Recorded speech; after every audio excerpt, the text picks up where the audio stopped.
Я обещала снова вернуться в Кострому. Я вернулась, но сегодня не просто поездка, а я впервые стану мамой, крестной мамой. А позади меня находится одна из главных достопримечательностей Костромы – пожарная каланча. Раньше она служила башней, на которую забирались люди и следили, нет ли где пожары. Сейчас просто музей. А еще это любимое место голубей. Вон их тут сколько. Кострома была основана в XII веке Юрием Долгоруким.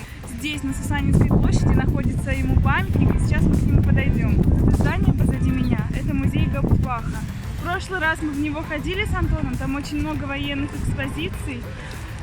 От войны с Наполеоном, от войн на Руси и до Чеченской войны. Сходите обязательно. А эта птица в руках – это символ свободы. Кстати, это уже вторая птица, потому что первую украли вандалы. А это пес Бобик. Он раньше был одним из самых главных работников на пожарной каланче, а сейчас ему памятник. Он спас очень много людей. И вот тут такая копилочка. Здесь находится скульптура Снегурочки, потому что Кострома считается родиной Снегурочки. Здесь такая маленькая худенькая красавица украшает это место. Ну и памятник Юрию Долгорукому, основателю Костромы. Причем Кострома всего лишь на 5 лет моложе Москвы. Он сначала основал Москву, а потом основал Кострому. И обратите внимание, как он вытянул руку.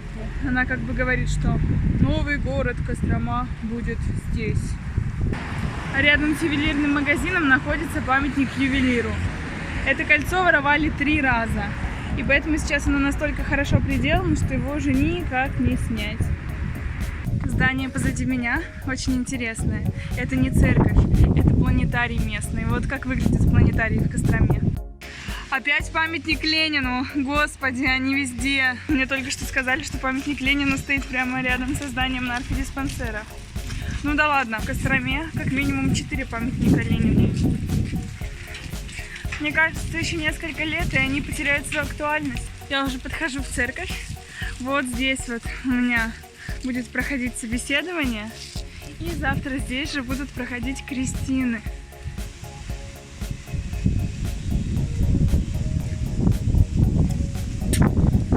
Проблема всех мам с колясками – это недоступные для колясок дороги. Мы решили прогуляться до музея под открытым небом. Называется музей деревянного зодчества. Находится рядом с Ипатьевским монастырем, что на том берегу реки. И мы сейчас будем идти пешком через мост.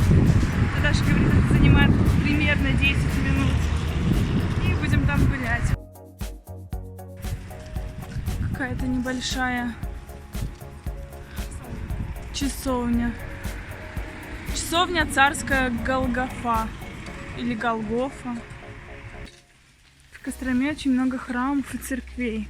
Это вот что за церковь? Это все Ипатьевский монастырь? Нет, Ипатьевский монастырь там. Это просто какая-то церковь. Обратите внимание на икону Троица. Какая-то деревянная церквушка.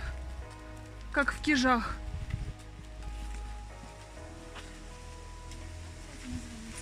Костромская слобода.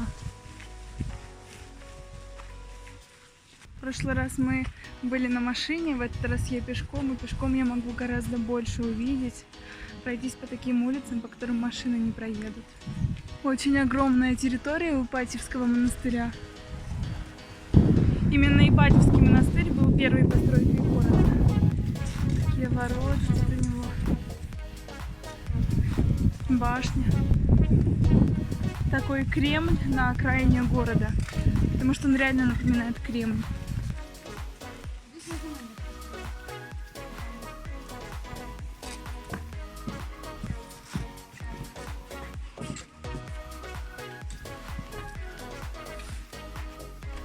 До 7. Нам же лучше.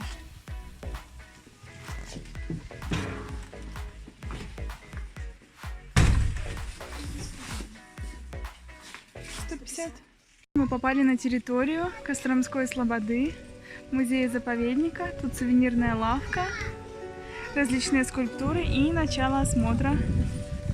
Пойдем. С колясками тут не очень удобно по такой каменной дорожке.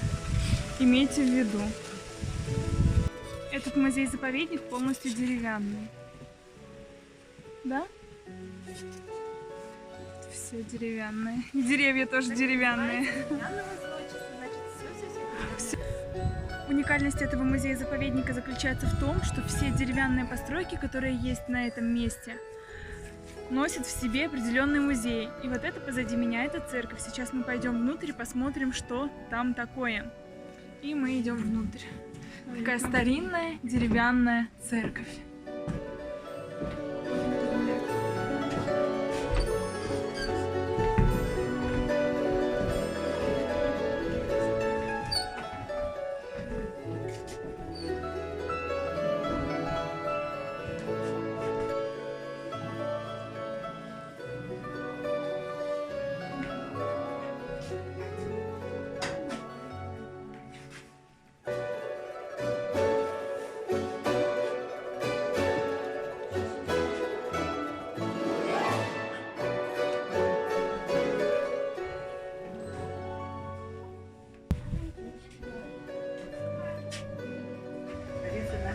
Москва теперь.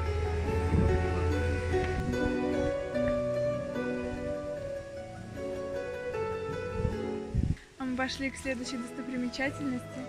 Пока не знаю, что это будет, но мне тут очень нравится.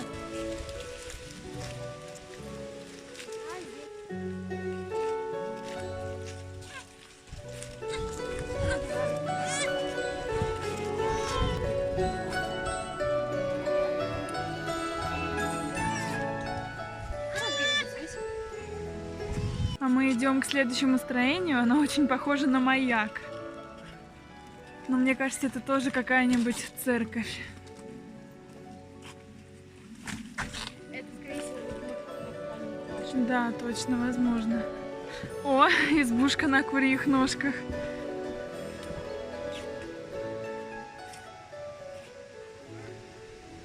Там живет бабка Ёшка. К сожалению, в это здание вход закрыт.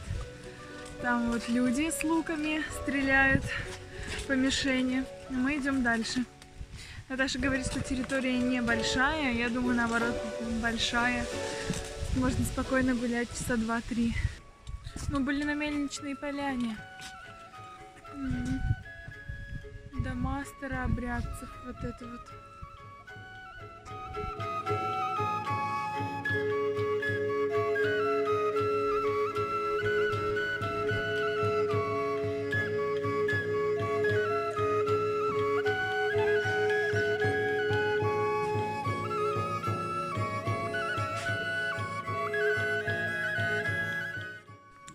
Вот так и жили раньше на Руси. Спали вот тут вот на печках, на полках.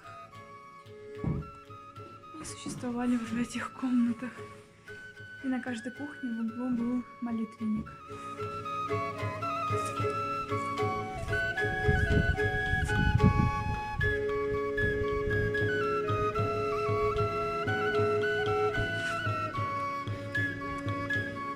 Вот в таких домах раньше жили на Руси крестьяне, старообрядцы. И мы снова идем в дом, еще один, чтобы посмотреть на экспозицию этого дома.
поехать.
Видимо, в этой избе жили очень обеспеченные крестьяне. Знаете, теперь я точно поняла, в Кострому нужно ехать ради двух вещей. Это музей сыра в Костроме и ради музея деревянного зодчества, потому что тут нереально, тут очень классно, и вы обязательно должны найти время приехать сюда.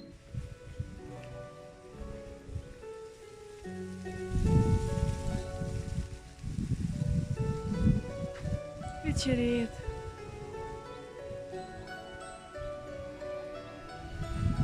Если бы вы только знали, как я устала. Мы прошли уже 17 тысяч шагов. Все еще находимся в музее деревянного зодчества.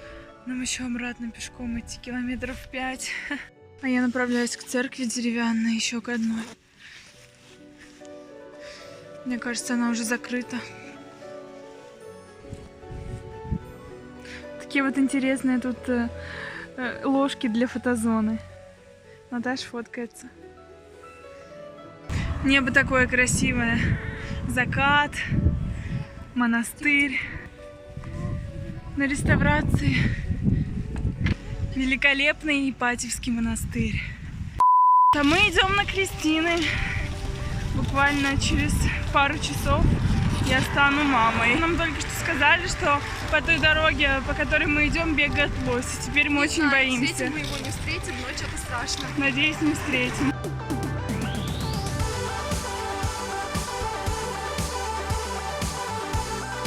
Как вы уже успели заметить, Кострома город маленький, и дома тут маленькие. Мы приехали в центр.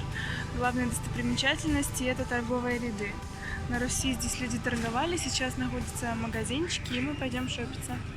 Торговые ряды имеют огромную территорию и располагаются сквозь всю центральную часть Костромы. Пошли в сырную лавку. Наташа говорит, тут цены дешевле, чем в музее сыра. О, какие очереди.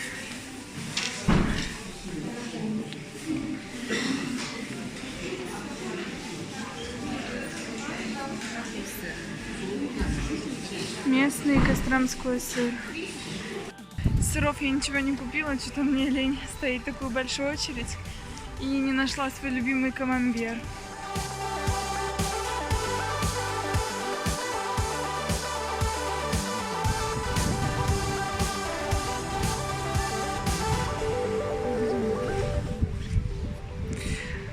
Памятник Ивану Сусанину. Его историю вы прекрасно все знаете. Вот тут он стоит, украшает город своим бюстом. Кострома также является льняной столицей России. И сейчас мы зайдем в магазин, где продают льняные изделия.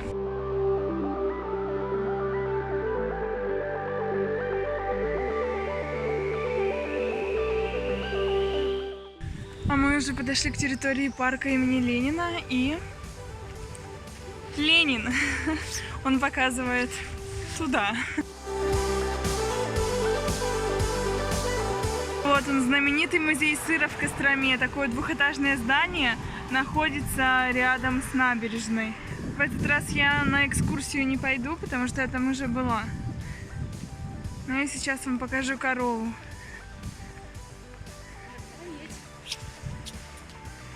Корова – символ музея сыра. Именно из ее молока делается такой вкусный сыр. В музее сладостей можно не только бесплатно посмотреть экспозицию, но и купить что-нибудь вкусненькое. Все местного производства.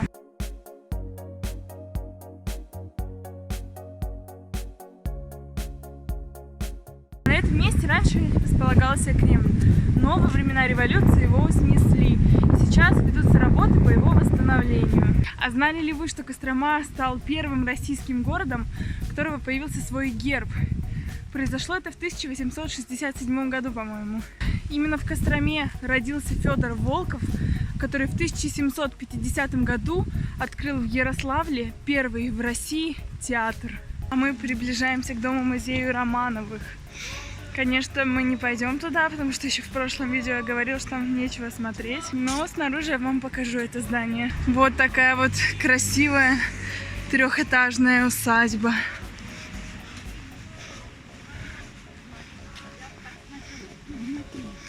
Сейчас это просто картинная галерея.